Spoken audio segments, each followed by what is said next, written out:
What if I told you that someone got a $20,000 raise, but their paycheck only went up by $100? You'd think I was lying, right? Well, stick around because this actually happened to a real person, and their story could save you from making the same expensive mistake. Hey everyone. Today we're diving into a cautionary tale that perfectly illustrates why you should never just look at salary when evaluating a job offer. This story will change how you think about job negotiations forever.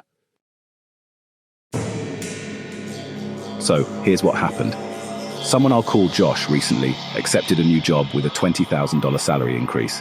That sounds amazing, right? More money, more responsibilities, career advancement.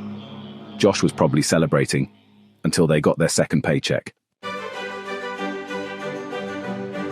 Instead of the extra $500+ they expected to see every 2 weeks, they were only making about $100 more per paycheck. So what went wrong? Okay, let's do some quick math first. A $20,000 raise after taxes should end up being around $14,000 more per year. If you divide that by 26 paychecks, that's roughly $530 extra per paycheck. So, where did the other $430 go?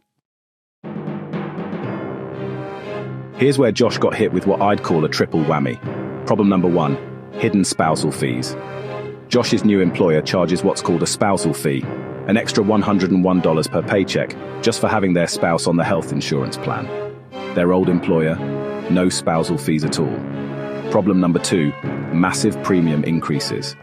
The health insurance premiums jumped from $91 per paycheck at the old job to $269 at the new job.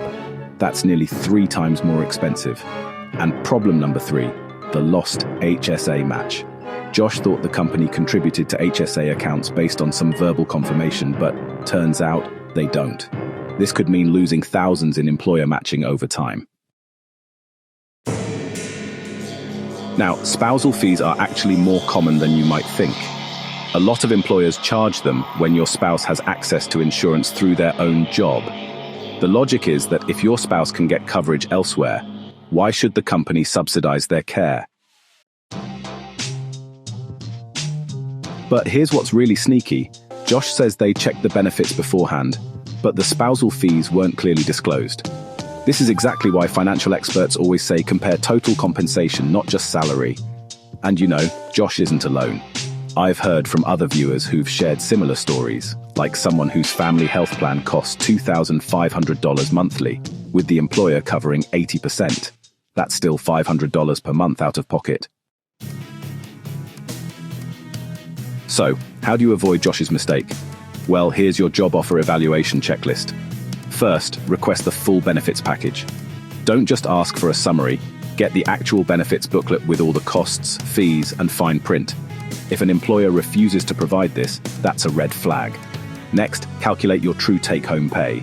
Factor in things like health insurance premiums, spousal or dependent fees, dental and vision costs, HSA or FSA contributions and matches, 401k contribution changes, and tax withholding differences. Then ask specific questions like, are there any spousal surcharges? What's the exact employer contribution to HSA accounts? What are the premium costs for family coverage? Are there any other fees not listed in the summary?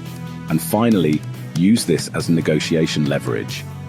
If you discover the benefits are worse than expected, you can negotiate a higher salary to compensate. I've actually seen people successfully negotiate an extra $10,000 because their previous company had better benefits. Quick side note, Josh mentioned the new tax burden, and this brings up a common misconception. You cannot lose money by earning more due to taxes. Tax brackets are marginal, meaning only the income above each threshold gets taxed at the higher rate. If you think a raise will hurt you because of taxes, you really need to revisit how tax brackets actually work. I'll link to a great video explaining this in the description. Now, Josh's situation isn't completely hopeless. They now have that $20,000 higher base salary on their resume. When they job hunt next time, and hopefully they've learned their lesson about evaluating total compensation, they can negotiate from this higher starting point. Have you ever been surprised by hidden costs in a job offer? Or maybe you caught these issues before accepting? Share your stories in the comments below. Your experience could help someone else avoid this trap. If this video helped you understand why salary isn't everything, smash that like button and subscribe for more personal finance reality checks. And remember, when it comes to job offers, the devil really is in the details. Next week, we're covering how to negotiate your salary like a pro, so make sure you're subscribed with notifications on. Thanks for watching, and I'll see you in the next one.